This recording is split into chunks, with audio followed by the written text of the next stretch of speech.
Hello, Ed here, and I was on YouTube, noticed that n2thepast posted a video, and to start off with, one of my favorite channels on YouTube.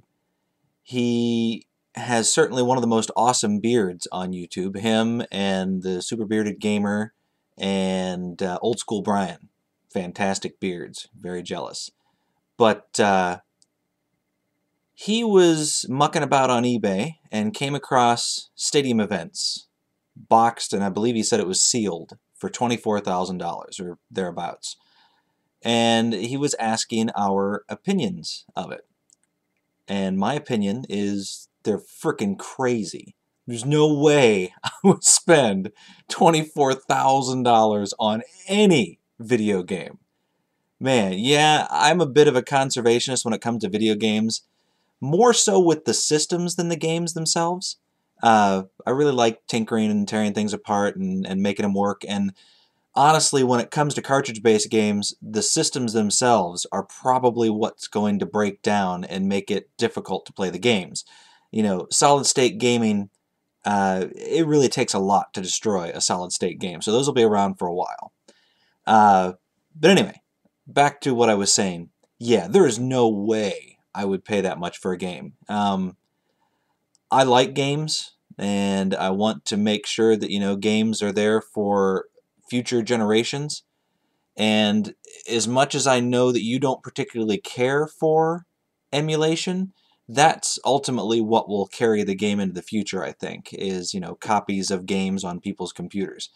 But I would like to see the hardware itself and as many of the games as possible make it to the future too. And I try to collect as many as I can for that reason, within reason. And $24,000 for a video game is not within reason. Yeah, I would not do that. Now, back to a couple of your questions. You asked, should I buy, and I'm assuming you mean invest, in boxed or sealed video games? And my answer to that is yes, absolutely. But only if you can get them for a good price. I have very few boxed games. Let's see, my biggest collection of boxed games is probably, well, it's probably Sega Genesis now. And really the only reason I collect those boxes is because I really like the clamshell cases. I'm not real big into keeping cardboard boxes for Atari or Nintendo. Certainly if I run into them for a good price, I buy them, but I don't go out of my way. And no way, 24,000, that's insane.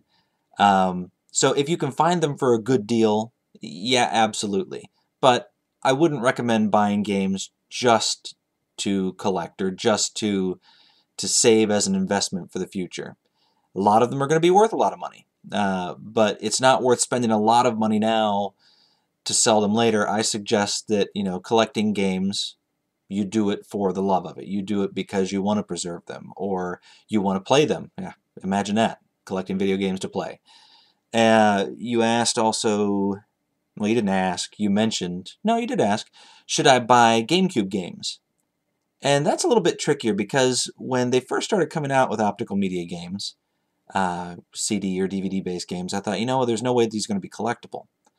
And from a certain point of view, yeah, it does make sense that they would be collectible because they could be scratched and damaged and they're going to get lost over the years. But I think PlayStation and Saturn and the Sega CD, which are, going on 20 years old now, certainly prove the fact that optical media games can definitely be collectible. I have a few games for the PlayStation and the Sega CD and the Saturn that are worth a bit of money now. Now, I didn't pay much for them when I bought them. I bought them at thrift stores or at flea markets or found them cheap somehow. So I wouldn't pay for those either, but yeah, they can definitely be worth money. Even with GameCube nowadays, you can look back and a lot of the GameCube games are keeping their value or holding very close to their original value. Pretty much anything with Mario slapped on the front of it or Zelda is going to be worth some money someday. And in the case of games like stadium events for the NES, any game that was released in limited numbers, obviously, is going to be worth some money someday. So, I don't know. Should you collect them for the purpose of, possibly selling them because they're worth money later on? I mean, my answer to that is no. if I came across a game like Stadium Events nowadays, if I came across a sealed copy of Stadium Events, yeah, I wouldn't keep it. I would immediately turn around and sell it on eBay for as much money as I could possibly get. I know that sounds terrible, but think about it. $24,000, $25,000 goes a long way towards collecting video games. Heck, that goes a long way towards buying a car. So, yeah, I don't know. I am a conservationist. I guess I'm not so much of a collector. I'm a conservationist who accumulates games. So, thank you very much for the questions, plural, and I hope that people that see this video will take the time to check out your channel. For those of you who have not seen n2thepast channel, his favorite series of videos for me were the Journey Through My Attic videos. Matter of fact, I shot a Journey Through My Garage platform video. I don't even remember what I called it, but I went and scoured through some of the stuff that I have stored in my garage, and it was partly because of him and Lawn Boy's post. So check out his channel. He is almost at 100 subscribers. I would like to see if he could get to 100 subscribers before the end of the week. So thank you very much for watching this video. Check out n2thepast video, which I will link below, and his channel as well.